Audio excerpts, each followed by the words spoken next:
Bonjour, bienvenue en Transparence, le magazine de la rédaction qui parle de l'actualité et qui donne la parole à ceux qui font l'actualité. Notre invité ce midi, c'est Jean-Pierre Diaoué, l'un des porte-parole du Palika et chef du groupe Uni au Congrès de la Nouvelle-Calédonie. Bonjour. Bonjour. Merci d'avoir répondu à notre invitation pour revenir notamment sur l'Assemblée générale extraordinaire du Palika qui était réunie samedi dernier et puis plus globalement, bien sûr, sur la situation de la Nouvelle-Calédonie. En commençant, Jean-Pierre Diaoué, par l'actualité immédiate avec la mort de 2 personnes hier lors d'une opération à Saint-Louis.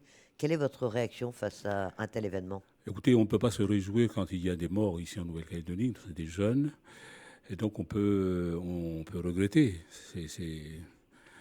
que de telles actions puissent se maintenir dans le pays aujourd'hui. On a demandé à ce que, compte tenu de la situation de la Nouvelle-Calédonie avec la crise, il faut que le calme revienne. Il faut que l'ensemble de la population comprenne qu'il faut que le calme revienne parce qu'il faut reconstruire le pays. Et donc, il faut se ranger et puis, voilà, pour éviter qu'il y ait de tels événements qui arrivent. Ça va être encore des familles endeuillées, des mamans qui vont pleurer leurs enfants. C'est insupportable. Il faut que ça s'arrête. Le haut-commissaire appelle ces jeunes à se rendre à la gendarmerie. Vous pensez que c'est ce qu'il faut faire aujourd'hui Ben, c'est à eux de. Et puis, je veux dire, avec l'aide. Ce sont des jeunes avec l'aide des autorités coutumières, avec l'aide des parents. Il faut que ces jeunes, parce que s'ils ne se rendent pas, ils vont être continuellement être recherchés par les forces de l'ordre. Donc à un moment donné, il faut prendre les bonnes décisions au bon moment. Alors, on va reparler du FLNKS, mais vous le savez que hier, lors d'une conférence de presse, le FLNKS a parlé de génocide du peuple kanak en affirmant que l'État fait la guerre à la tribu de Saint-Louis. C'est une analyse évidemment que vous ne partagez Écoutez, pas. ce qui se passe aujourd'hui ici, que Saint-Louis, on connaît l'histoire de Saint-Louis, ça ne date pas d'hier. Et ça s'est accentué, ça s'est aggravé, les choses se sont aggravées depuis le 13 mai. Il y a des populations qui ne peuvent pas se déplacer. Il y a des enfants qui ne peuvent pas regagner les bancs de l'école. Il faut que la vie reprenne son cours normal et que ces jeunes puissent intégrer. Il faut que les jeunes reviennent à la raison. C'est pas normal que dans une tribu comme Saint-Louis, il y ait tout le temps des actions, des jeunes. Et puis, moi, je ne connais pas très bien la tribu de Saint-Louis, mais entendre Roch Wamitan qui parlait la dernière fois, il n'y a pas que des jeunes de Saint-Louis, il y a des jeunes d'un peu partout qui sont là. Voilà. Donc, à un moment donné, il faut qu'il y ait de l'ordre dans les tribus. C'est important. Donc, ce sont les autorités coutumières, ce sont les parents qui doivent faire en sorte à ce que ce calme, cet ordre revienne au sein de la tribu. 4 mois après le 13 mai, un peu plus de 4 mois même, quelle est l'analyse que vous faites de ces événements? Quelles en sont les vraies raisons selon vous et comment vous expliquez ce déchaînement de violence? Écoutez, nous, on n'était pas, je veux dire, on n'était pas vraiment informés de ce qui va se passer. Euh, à entendre le responsable de la CCAT, notamment de Christian Théin, qui dit que il ne s'attendait pas à une telle l'ampleur des actions. Ils ont lancé quelque chose et finalement, à un moment donné, ils n'ont pas pu contrôler les jeunes qui étaient sur le terrain. Et donc, on dit que ce sont des jeunes qui se sont... C'est un cri. Des jeunes à ce moment-là, des jeunes qui se sentent marginalisés, qui se sentent en dehors de la société dans laquelle ils vivent. Il y a une part de vérité dans tout cela. Donc il y a une responsabilité des uns et des autres, notamment, premièrement, de la part des élus que nous sommes, mais il y a aussi une responsabilité des parents, parce que ces jeunes-là, ce ne sont pas des jeunes qui viennent de... Ce sont des jeunes qui ont des parents. Et la responsabilité, elle est également de la part des parents. Et donc, ils se sont sentis exclus, et puis à un moment donné, ils se sont dit, c'est un déni, je pense, de la société dans laquelle ils vivent. Aujourd'hui, il faut reconstruire, il ne faut pas reproduire les mêmes choses, donc il faut tenir compte de la jeunesse. Il y a des choses qui ont été faites. Voilà ce que j'allais vous demander parce qu'on a l'impression que on dit souvent pour expliquer ces choses-là que il y a des inégalités épouvantables et que on n'a rien fait depuis 30 ans, que l'accord de Nouméa n'a pas permis de progresser. Écoutez, oui, il y a des gens qui tiennent ce discours-là, que l'accord de Nouméa, qu'on n'a rien fait. Non, on a fait beaucoup de choses. Et les jeunes aujourd'hui, quand ils voient la situation dans le pays, quand ils voient qu'il y ait des collèges, par exemple, dans le Nord, que ce soit des collèges de Koumak, de Ouégoa, de Yingen, qu'il y ait le PSN, le pôle sanitaire Nord, qu'il y ait Koumak, qu'il y ait des collèges, des lycées partout, ça n'a jamais existé, ça n'a pas toujours existé. Moi, de mon temps, quand j'allais à l'école, je marchais à pied. 7 kilomètres le matin, 7 kilomètres le soir. Aujourd'hui, tous les enfants, pour aller à l'école, se rendent à l'école, ils prennent le car. Ils ont la cantine. Bon, beaucoup de choses ont évolué. Et ça, c'est grâce aux collectivités, grâce aux élus, aux efforts qui ont été faits. Ça n'a pas toujours existé. Donc, bien évidemment, on arrive aujourd'hui, on dit que ces jeunes-là qui croient que ils ne sont pas assez pris en compte. Certes, mais il y a des dispositifs, il faut aussi également que les uns et les autres se prennent en charge. Il ne faut pas toujours attendre de la collectivité. Il faut également se prendre en charge. Il faut être responsable. Et les parents ont un rôle important dans l'éducation de leurs enfants. C'est quelque chose qui est très important aujourd'hui. Et quand on parle aujourd'hui de fracture sociale, c'est ça aussi qui fait qu'il y a... C'est l'inégalité sociale qui fait la fracture. Mais il y a aussi une part de responsabilité des uns et des autres. L'élément déclencheur de cette violence, ça a été le projet de loi constitutionnelle qui modifiait le corps électoral. Quelle est la position du PALICA sur ce projet de loi? Vous n'étiez pas opposé forcément à un corps électoral glissant, vous? Écoutez, dans la délégation du FNKS qui a discuté avec l'État, quand on a évoqué le sujet du corps électoral, on a dit que, eh bien, pourquoi pas repartir sur les 10 ans, comme le prévoyait l'accord de Nouméa et de Matignon. 10 ans de résidence, et puis qu'il fallait discuter sur les natifs. Et nous, pour ce qui concerne le PALICA, dans la dernière discussion qu'on a eue avec le ministre dans un format tripartite avec les non-indépendantistes, on a proposé, c'est le PALICA qui a proposé, de faire un petit peu comme à l'exemple de ce qui se passe en France pour la citoyenneté française, de mettre en place un code de la citoyenneté calédonienne. C'est quelque chose qui a été bien pris par les non-indépendantistes. Et donc c'est ce que nous avons proposé. Il faut mettre en place un code de la citoyenneté qui dit un certain nombre de critères pour que l'on puisse devenir citoyen de la Nouvelle-Calédonie, en plus des 10 ans. Et à partir de là, on peut discuter. Avec une sorte d'examen, entre guillemets, enfin de questionnaire à remplir, c'était comme ça. De questionnaire à remplir, d'un certain nombre de critères, dont 10 ans de résidence, connaître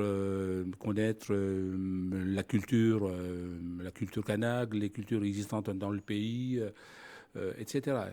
Il y a un certain nombre de critères qu'il faut remplir pour pouvoir devenir citoyen et non pas, comme aujourd'hui, simplement être de la liste pas de consultation, liste provinciale pour être citoyen. Donc là, c'était... je veux dire, c'était un élément qu'il fallait discuter. Et puis, on pouvait très bien aussi dire que quand on dit à partir de telle date, on va organiser les prochaines élections provinciales, on peut très bien dire qu'on intègre les personnes qui sont déjà là depuis un certain temps. Et puis ceux qui vont arriver après, on peut très bien dire, ceux-là, s'il y a des élections de consultation pour l'avenir du pays, ceux qui sont arrivés après une date, ils peuvent très bien ne pas participer. Avec des corps distincts comme il y a eu pour l'accord de Nouméa. Voilà, tout à fait. Et l'Union calédonienne, de la discussion. L'Union calédonienne, quand vous leur avez parlé de ça, ils y ont été opposés fortement. Au moment où on a repris les discussions avec l'État dans le cadre de tripartite, comme je le disais, l'Union calédonienne n'était pas là. Mais dans les discussions qu'ils ont eues par la suite, l'Union calédonienne avec les responsables non indépendantistes, ils sont allés dans ce sens-là aussi, pour développer encore davantage cet esprit de code de la citoyenneté. Pour revenir à la CCAT, elle avait été constituée par l'Union calédonienne en novembre. Vous n'avez pas vu, vous, au sein du FLNKS, l'émergence de ce mouvement et les violences qu'il pouvait porter? Non, pas du tout. Parce que c'était vraiment une décision prise par l'Union calédonienne à son congrès de l'île des Pins. Il y avait déjà une structure qui a été identifiée et approuvée par le FLNKS lors d'un congrès, c'est les CNC à l'époque. Ce sont les CNC qui ont, sur le terrain, c'est l'organisation qui a travaillé sur le terrain pour préparer et, comment dire, mener les campagnes C'est d'information les comités nationalistes citoyens. citoyens auprès des populations au moment de la première et la deuxième consultation. Bon, ils ont fait fi donc de la CNC mise en place par le Congrès pour mettre en place la CCAT qui ensuite a monté, a organisé ces fameuses manifestations de manière dans la paix dans un premier temps. Et puis on ne s'attendait pas du tout à ce que les choses arrivent le 13 mai avec une telle ampleur Vous des avez dégâts. d'ailleurs. Ah, il y a plusieurs voix de l'UNI du Palika qui sont élevées pour condamner ces exactions. Et puis ensuite, il y a eu le congrès au sein même du FLNKS. Il y a eu le congrès qui était prévu à Netshot en juin, qui a dû être reporté. C'est à ce moment-là que vous avez pris conscience de la volonté de la CCAT de faire main basse en quelque sorte sur le FLNKS. Ben, c'est là où on a vu que la CCAT est venue en masse, en grand nombre, malgré les consignes qui ont été données par le comité organisateur. Le comité organisateur à l'époque, c'était bon, il y avait le PALICA, il y avait l'Union réunionienne, ceux qui étaient donc ce sont les organisations politiques qui étaient dans la tribu, et puis les autorités coutumières de Netchaout qui ont demandé à ce que il y ait que les délégations soient limitées compte tenu de la situation où il n'y avait pas assez à manger. On était dans un endroit qui était pas assez grand pour pouvoir accueillir autant de monde. Donc, quand ce sont les comités organisateurs qui fixent des consignes, la moindre des choses, c'est de les respecter. Et donc, eux, ils sont venus en nombre parce ils veulent venir prendre le FNKS, peut-être. C'est ce qui a été dit à leur assemblée générale à Zareux. Mais bon, les autorités coutumières ont décidé de ne pas tenir ce congrès. C'est la raison pour laquelle elle a été renvoyée. Alors, il a été renvoyé, il s'est tenu à Koumak à la fin du mois d'août, et là, vous avez décidé, l'UPM et le Palicat, de ne pas y participer.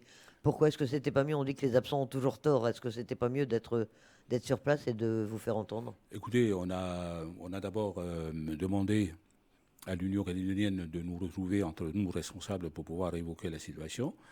Et donc, chose faite, on l'a fait avant la tenue du congrès. Nous avons évoqué avec les responsables de l'Union réunionienne que, compte tenu de la situation, les conditions n'étaient pas réunies pour que l'on puisse tenir un congrès dans la sérénité et, et pouvoir discuter sereinement sur la sortie de crise, de faire comment sortir de la crise actuelle. Donc, il y avait un ordre du jour qui nous convenait pas.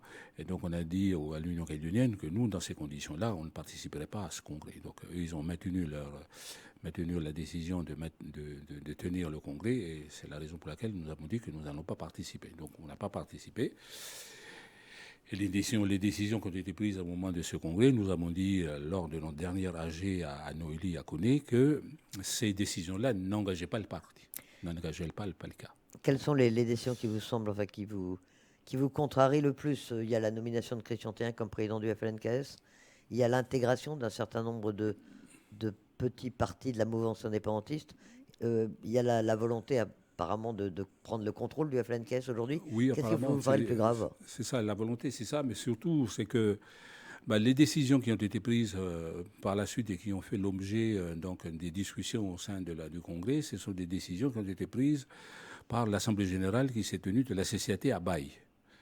Donc, c'est carrément, comme vous dites, c'est la CCAT qui a pris la main sur le FLNKS. Donc, nous, on a dit, cet ordre du jour-là, ces décisions-là ne nous conviennent pas. Donc, on ne peut pas s'engager dans un congrès avec cet ordre du jour. Et puis, bon, les décisions qui ont été prises pour nous, on dit que ça ne nous concerne pas. L'élection du président Christian Théin, ça ne nous engage pas non plus. Et puis, on va avoir dans les mois qui viennent jusqu'à la prochaine tenue de notre congrès Palika en novembre, de voir un petit peu comment évolue le nouveau format du FNKS aujourd'hui. Et on appréciera au moment voulu si on revient, on réintègre et comment on réintègre, ou si... la décision, on le prendra à ce moment-là. Il faut qu'on apprécie, on se donne le temps d'apprécier la nouvelle gouvernance du FNKS jusqu'en novembre, et puis on appréciera le moment venu. Mais alors comment ça peut marcher? Parce que jusqu'à présent, il y avait 4 composants. Il restait aujourd'hui 4 composantes dans le FLNKS, 4 groupes de pression. Et chacun avait à peu près une voix. Enfin, la décision se fait consensuellement.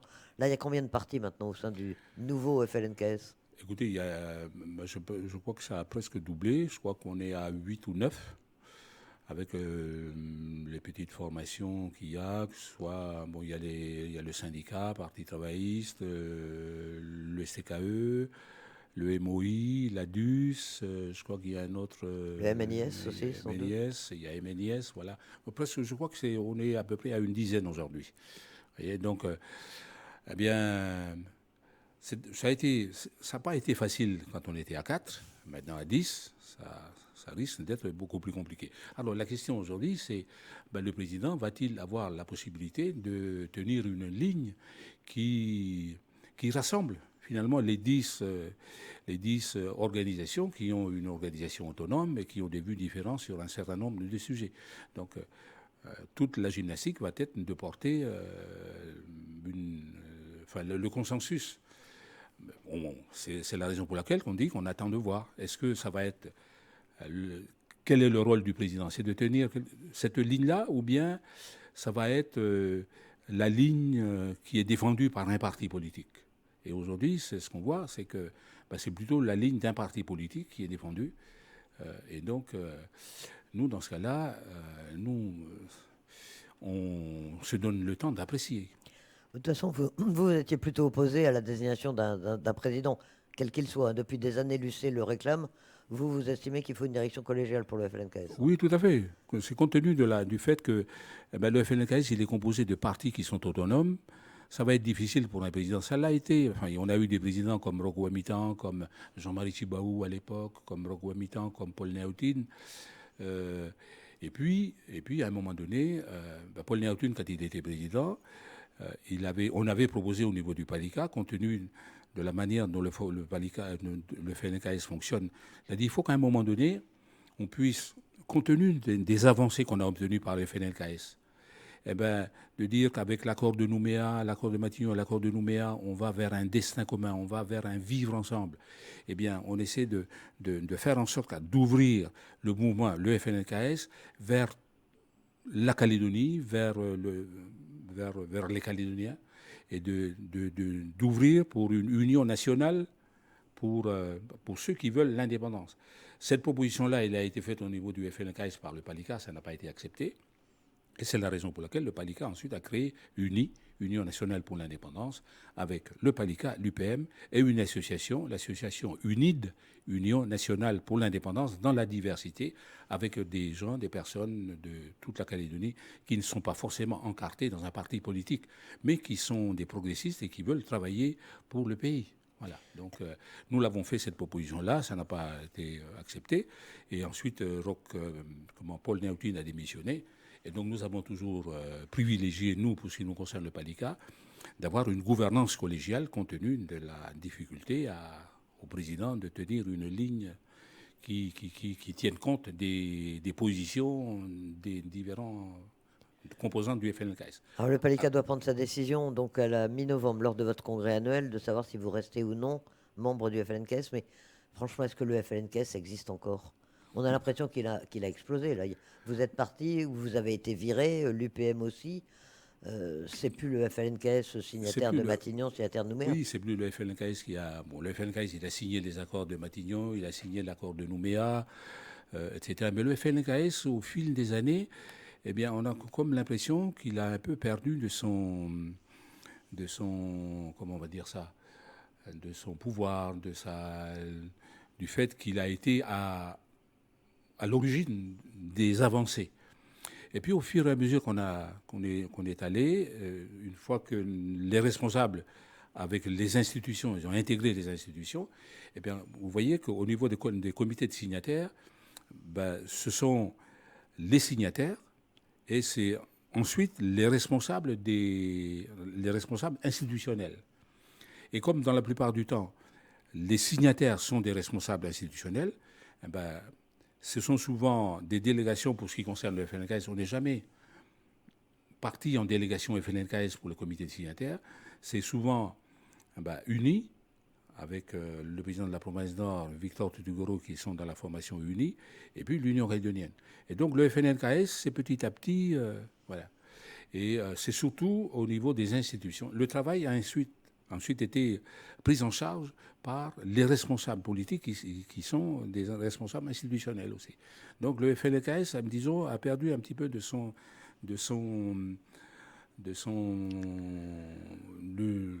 je ne sais pas comment dire ça en français. De son rôle, de son aura. De son rôle. C'est le rôle du FNKS, c'est de porter la revendication d'indépendance au niveau local et au niveau international. Donc il l'a fait, il a signé les accords de Matignon, il a signé l'accord de Nouméa. Mais ensuite, dans le suivi, on s'est plus concentré sur le travail institutionnel parce que quand on est allé dans les institutions, il fallait mettre en place les choses pour aller dans le cadre du rééquilibrage. Ça a pris du temps et le FNKS a perdu un petit peu du rôle qu'il doit jouer. Et par ailleurs, ces violences depuis le 13 mai, les actions de la CCAT, c'est une question qu'on pose souvent.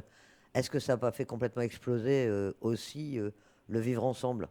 La volonté qu'avaient les Calédoniens depuis 30 ans d'essayer de trouver une communauté de destin. Est-ce que ça peut encore exister après ce qui s'est passé? Ça, c'est le plus grand regret qu'on peut avoir, c'est ça. C'est que le fait qu'on a construit, on a essayé de construire ensemble le vivre ensemble. Si ça se voit moins à Nouméa, on peut dire que dans le Nord ou dans les îles Loyauté, c'est quelque chose, c'est un pas en avant pendant ces 30 ans où on a essayé vraiment de travailler ensemble avec les différentes populations existantes dans le... Et ça, c'est quelque chose qui est important. On a fait beaucoup de choses. Il y a eu un travail qui a été fait. On est allé dans le sens de se vivre ensemble. On a essayé de mieux se comprendre. Mais c'est vrai qu'avec tout ce qui s'est passé le 13, ce travail-là, il a été anéanti. Et il faut certainement tout recommencer. Mais je ne pense pas que tout soit tombé à zéro. Je pense que dans certains, je veux dire dans le Nord comme ailleurs, ici aussi, chez le quartier de Nouméa, où il y a encore des gens qui ont cette bonne volonté, qui disent qu'ils gardent toujours une certaine lueur d'espoir pour dire que les choses ne sont pas complètement anéanties et qu'on a toujours la possibilité de retrouver cette volonté de vivre ensemble. Parce qu'il le faut. Enfin, nous, pour ce qui nous concerne, il faut qu'on vive ensemble, il faut travailler ensemble. Et il ne faut pas que la revendication d'indépendance tourne à une revendication raciste. C'est pas l'objectif de la revendication d'indépendance. On doit construire le pays avec tout le monde et c'est vraiment quelque chose qu'il faut comprendre. On a besoin de tout le monde ici dans ce pays pour construire. On n'est déjà pas assez nombreux et donc on a besoin de tout le monde pour construire le pays.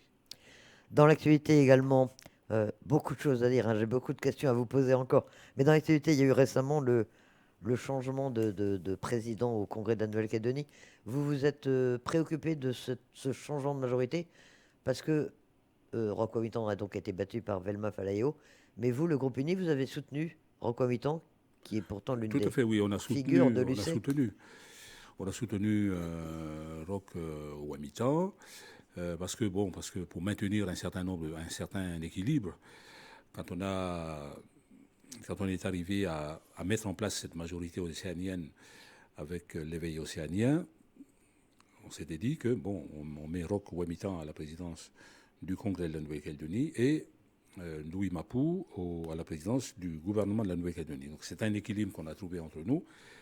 Qui a été long à trouver d'ailleurs. Oui, qui était long à trouver. Donc cet équilibre-là, on l'a trouvé. On a essayé de faire en sorte à maintenir cet équilibre et de faire en sorte à travailler, à trouver une cohésion, une cohérence dans le travail que l'on fait pour qu'il y ait donc un suivi au niveau du Congrès, un suivi du travail qui est fourni au niveau du gouvernement. Ça n'a pas été facile. On a essayé de mettre en place une organisation, de sanctuariser des jours de travail pour qu'on se cale toutes les semaines, s'agissant des lois de pays, des projets de loi, s'agissant des réformes. Malheureusement, ce travail-là n'a pas pu se maintenir dans le temps. Et puis c'est ça qui, à un moment donné, fait en sorte que l'éveil océanien ne voulait plus porter la candidature de Roch Wamitan. Donc nous, on a dit qu'on allait quand même porter la candidature de Roch Wamitan pour maintenir à cause de cet équilibre qu'on avait trouvé ensemble. Malheureusement, si on avait fait les choses autrement, peut-être qu'on aurait maintenu cette majorité-là. Alors, Mais l'une des conséquences dont on parle beaucoup de ces violences insurrectionnelles, c'est bien sûr l'effondrement de l'économie calédonienne. C'est une situation dramatique. Vous le considérez comme ça vous... oui, tout à fait, c'est une situation catastrophique. On ne s'attendait pas à de telle ampleur des exactions qui ont été commises le 13 mai. Aujourd'hui, nous sommes à une situation, c'est difficile, difficile. 265 milliards de dégâts. La question, c'est comment on va faire pour se redresser sans l'aide de la France. Aujourd'hui, moi, j'ai eu l'occasion de le dire au Congrès de la Nouvelle-Calédonie, nous sommes rentrés dans un processus qui est l'accord de Nouméa, un processus de décolonisation et d'émancipation, pour arriver au terme de ce processus et de dire que la Calédonie peut progressivement voler de ses propres ailes, d'avoir les moyens de ses besoins. Parce qu'il s'est organisé pendant tous ces temps, pendant ces 30 ans, on a mis les choses en place. Et puis, non. Le résultat des cours, c'est quoi? Avec ce qui s'est passé le 13 mai, c'est qu'on arrive à la fin de ce processus. Et aujourd'hui, il y a le plan S2R qui est préparé par le gouvernement de la Nouvelle-Calédonie, puis il y a un plan quinquennal sur proposition de Calédonie Ensemble qui demande 500 milliards.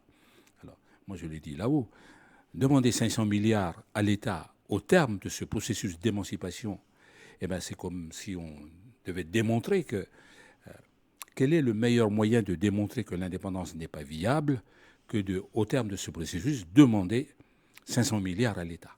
Et donc, nous, on a dit très clairement, pour ce qui nous concerne, que nous allons nous afficher dans le plan qui est préparé par le gouvernement de la Nouvelle-Calédonie et par la demande de 500 milliards de subventions données comme ça par l'État. C'est pas possible. C'est pas possible. Et vous êtes abstenu, mais vous êtes obligé de reconnaître, enfin de constater que sans l'aide de la France, sans l'aide de l'État, la Calédonie pourrait pas se redresser aujourd'hui. Ça, on l'a dit très clairement. On ne peut pas continuer sans l'aide de l'État. Et de toute façon, le gouvernement actuel, notre gouvernement collégial actuel, avec une majorité indépendantiste, ils ont fait appel à l'État. Et l'État a répondu. Mais la règle, elle l'a affichée. C'est un pour un. Je donne, mais il faut que la Calédonie donne aussi. Et donc, il a également dit que pour pouvoir donner, il faut également que la Calédonie fasse les réformes indispensables pour l'avenir du pays. Alors justement, est-ce que les élus du Congrès sont prêts à faire, et du gouvernement sont prêts à faire ces réformes, lesquelles pourraient être faites, et est-ce que dans le contexte politique actuel, on est capable de faire des réformes?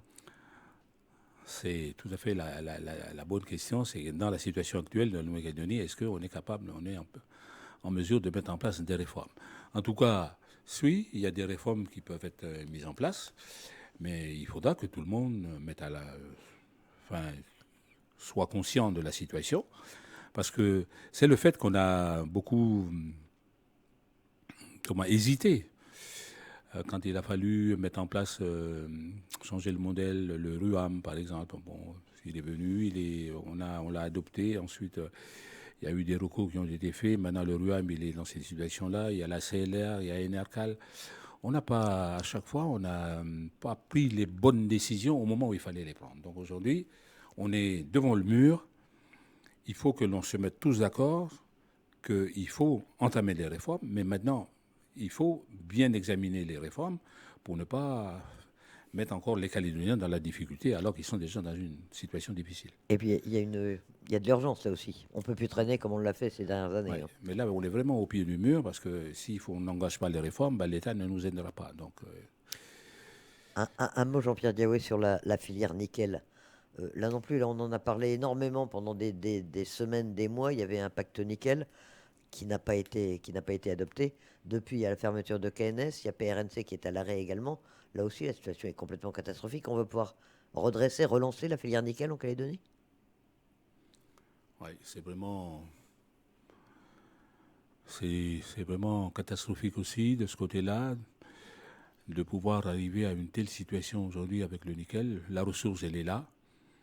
Et puis, les industriels, les opérateurs sont dans une situation telle que, eh bien, ils sont obligés de mettre la clé sous la porte.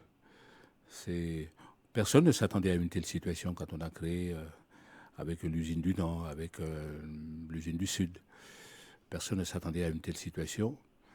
Mais compte tenu de ce qui se passe dans la région avec la Chine, la situation elle est bien difficile en ce moment. Et c'est regrettable. On ne sait pas comment on va pouvoir reprendre les choses quand on voit encore qu'il y a des endroits où on empêche l'activité de reprendre. Parce que c'est au moins reprendre l'activité, ça c'est déjà quelque chose. Mais quand tu vois par exemple, s'agissant de l'usine du Sud, de l'usine du Nord, où l'activité elle est arrêtée, ça fait mal au cœur.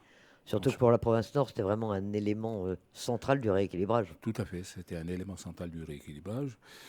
Quand on sait tout ce qu'on a fait jusqu'ici, les efforts que les uns et les autres ont fait pour que l'usine puisse voir le jour, et puis qu'on arrive à un moment où tout s'arrête, je le redis, ça fait mal au cœur. Et puis, on garde toujours espoir. Donc, qu'il y ait un repreneur parce qu'on sait qu'il y a toujours des repreneurs qui n'ont pas tout lâché complètement. Est-ce qu'ils vont pouvoir, à un moment donné, dire qu'ils vont finalement s'afficher pour pouvoir reprendre? On ne sait pas. Vous y croyez encore? Oui, enfin moi, pour ce qui me concerne, j'y crois toujours. Encore deux petites questions, Jean-Pierre Diaoué, dans le domaine politique. Le président de la République a évoqué de la reprise de discussions politiques à Paris, septembre ou octobre. Bon, il n'y a toujours pas de gouvernement en métropole, donc ça va être peut-être un peu compliqué, mais est-ce que vous trouvez que c'est le bon moment? Est-ce qu'il faut reprendre ces discussions sur l'avenir? Et vous iriez avec le FLNKS? Vous iriez en format uni? Comment vous Écoutez, voyez les choses? oui, nous on est, enfin le PALICA et puis l'UNI, on a toujours été pour les discussions avec les partenaires calédoniens. Donc nous, pour ce qui nous concerne, nous on dit que la solution pour l'avenir institutionnel de notre pays, c'est avec les partenaires calédoniens et avec l'État. Il faut qu'on soit tout le monde ensemble autour de la table pour trouver le statut qu'il nous faut pour continuer, poursuivre l'accord de Nouméa. Ça peut pas être autrement pour ce qui nous concerne. Donc nous, on est prêts, on l'a fait déjà. On a eu l'occasion, comme je l'ai dit tout à l'heure, à un moment donné, d'être en situation, en format trilatéral pour discuter. Nous sommes prêts à discuter. On l'a fait déjà entre nous. On était à Deva, on est revenu, on a repris les discussions entre nous. Il faut reprendre les discussions là où elles se sont arrêtées. Donc, Et en prenant en compte le résultat des 3 référendums? Puisqu'on avait dit on faisait le constat de la situation ainsi créée.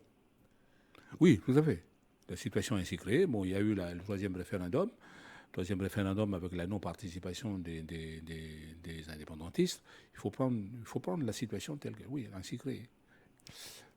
Et dernier point, est-ce qu'il faut maintenir les élections provinciales? Elles devaient avoir lieu en mai, elles ont été reportées, elles doivent avoir lieu maintenant avant le 15 décembre de cette année. Dans le contexte actuel, est-ce qu'on peut Oui, convoquer des élections provinciales?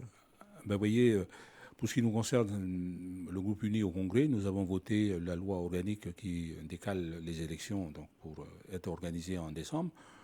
Nous, bon, on est dans cette position-là. Maintenant, est-ce que concrètement, matériellement, l'État a la possibilité donc, de convoquer, de préparer les élections d'ici décembre? Il nous reste que combien? 3 mois. Est-ce que c'est possible? On ne sait pas. Mais bon, nous disons si c'est possible bon, qu'on le fasse là en décembre, on le fait. Mais si l'État demande à ce que l'on reporte parce que pour des raisons, ben nous aussi on dit ok, on n'a pas de, il n'y a pas de souci particulier pour dire soit on les organise là. Si on peut les organiser là et puis le faire là d'ici décembre, ok, nous on y va. Mais s'il faut les reporter, on dit qu'on est également prêt pour qu'on les porte. En tout cas, il faut, à un moment donné, ces élections provinciales se tiennent. Faudra bien les faire. Vous souhaitez que qui s'occupe du dossier calédonien à Paris? Là aussi, il y a discussion. Est-ce que c'est le président de la République qui doit garder les choses en main? Il semble avoir l'intention de le faire. Est-ce que c'est le Premier ministre qui doit reprendre le dossier? Est-ce que c'est le ministre des Outre-mer? Vous avez une préférence, vous? Ben, la dernière fois qu'on a dit que le président de la République lui-même voulait prendre en main le dossier calédonien, c'est une bonne chose si le président lui-même prend en main le dossier calédonien. Maintenant, d'après les informations que nous avons, comment dire, quelqu'un qui est supposé prendre le ministère des Outre-mer, en l'occurrence à la personne de Noël Buffet, le sénateur. On sait aussi que c'est quelqu'un qui connaît bien le dossier calédonien, donc pourquoi pas. On attend les décisions du Premier ministre et puis... On saura ça dans Oui. quelques jours maintenant. Voilà. Donc en tout cas, nous, ce qu'il nous faut, ce que nous souhaitons, c'est d'avoir un interlocuteur. Donc que ce soit le président de la République, que ce soit le Premier ministre ou que ce soit Noël Buffet, s'il est nommé ministre des Outre-mer, on sait que c'est quelqu'un qui connaît le dossier calédonien, donc nous, ça peut nous convenir aussi, ça nous convient. Il nous faut un interlocuteur pour pouvoir discuter et reprendre les discussions. C'est l'avenir du pays qui est important, donc il faut qu'on reprenne les discussions, il faut qu'on se remette autour de la table, nous tous ensemble, tous les Calédoniens, enfin, les responsables, les partenaires calédoniens et l'État, pour trouver, faire en sorte à poursuivre le processus issu des accords de Matignon et de Nouméa. Et vous gardez confiance. Voilà. Jean-Pierre Diaoué, merci d'accepter notre invitation dans ce magazine Transparence.